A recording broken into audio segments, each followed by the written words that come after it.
अस्सलाम वालेकुम भाइरो।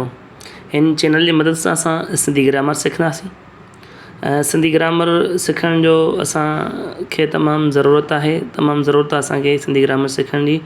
छाकाणि त मुख़्तलिफ़ जेके सो टेस्टनि में सिंधी ग्रामर अचे थी ऐं उन खां पोइ असांजी ॿोली जे लाइ असांखे सिंधी ग्रामर यानी उनखे ॿोली खे सम्झण लाइ सिंधी ग्रामर ज़रूरी आहे, त असां उनखे सिखंदासीं।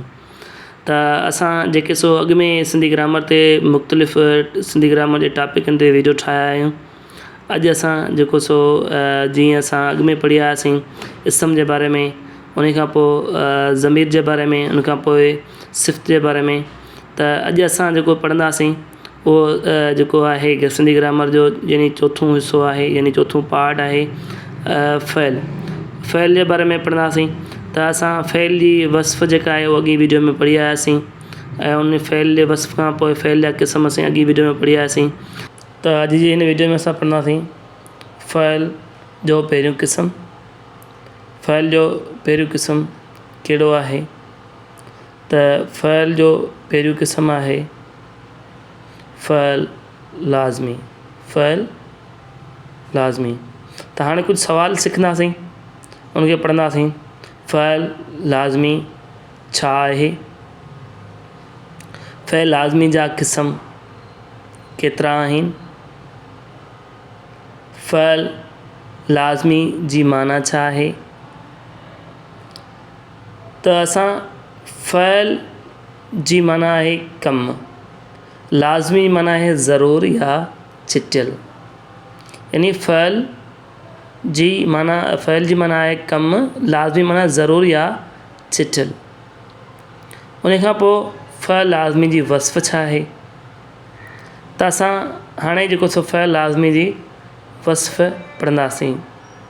उहो फ़इल जेको फ़क़ति फ़ाइल ते मुश्तमिल या चिटियल हुजे, उन जे कम जो असरु कंहिं ॿिए ते न पवे, त उनखे फ़इल लाज़मी चइबो आहे। उहो फ़इल जेको फ़क़ति फ़ाइल ते मुश्तमिल हुजे, कंहिं ते मुश्तमिल हुजे? फ़ाइल ते। यानी उहो कमु जेको फ़ाइल ते मुश्तमिल हुजे या चिटियल हुजे, उनजो कम जो असरु ॿिए कंहिं ते बि न पवे, त उनखे फ़इल लाज़मी चइबो आहे।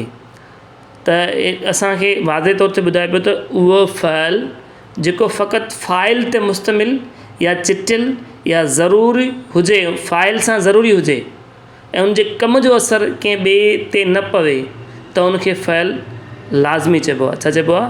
फ़इल लाज़मी। हाणे असां पढ़ंदासीं फ़इल लाज़मी जा मिसाल। फ़इल लाज़मी जा मिसाल कीअं ज़रूरु चिटियल आहे, छा आहे, उनखे पढ़ंदासीं। पहिरियों मिसाल आहे रऊफ़ डोड़े थो। रऊफ़ डोड़े थो। हाणे डोड़े थो इहो छा आहे? फ़इल लाज़मी आहे। रऊफ़ छा आहे? फ़ाइल आहे। त रऊफ़ डोड़े थो। डोड़े थो इहो छा आहे? फ़इल लाज़मी आहे। पखी उॾामनि था। पखी उॾामनि था। पखी छा आहिनि? फ़ाइल आहिनि, पर उॾामनि था छा आहे? फ़इल आहे। कमु था कनि। कहिड़ो कमु था कनि? उॾामण जो। त उॾामनि था छा इहो? फ़इल लाज़मी आहे। अब्बास वण ते चढ़े थो। अब्बास वण ते चढ़े थो। ऐं चढ़े थो इहो छा आहे? इहो फ़इल लाज़मी आहे। अब्बास छा आहे? फ़इल आहे, फ़ाइल आहे ऐं चढ़े थो इहो छा आहे? फ़इल आहे। त इहो असांजो फ़इल लाज़मी आहे। ॿार रोए थो। ॿार रोए थो। ॿार छा आहे? फ़ाइल आहे। रोए थो छा आहे? फ़इल लाज़मी आहे। त हाणे असां फ़इल लाज़मी जा क़िस्म पढ़ंदासीं। फ़इल लाज़मी जा ॿ क़िस्म आहिनि। नंबर 1 फ़इल लाज़मी मअरूफ़। नंबर 2 फ़इल लाज़मी मजहूल।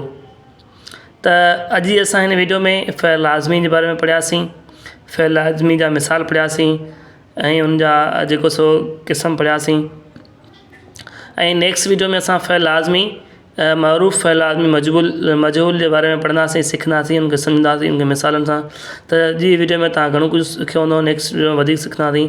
अल्लाह हाफ़िज़।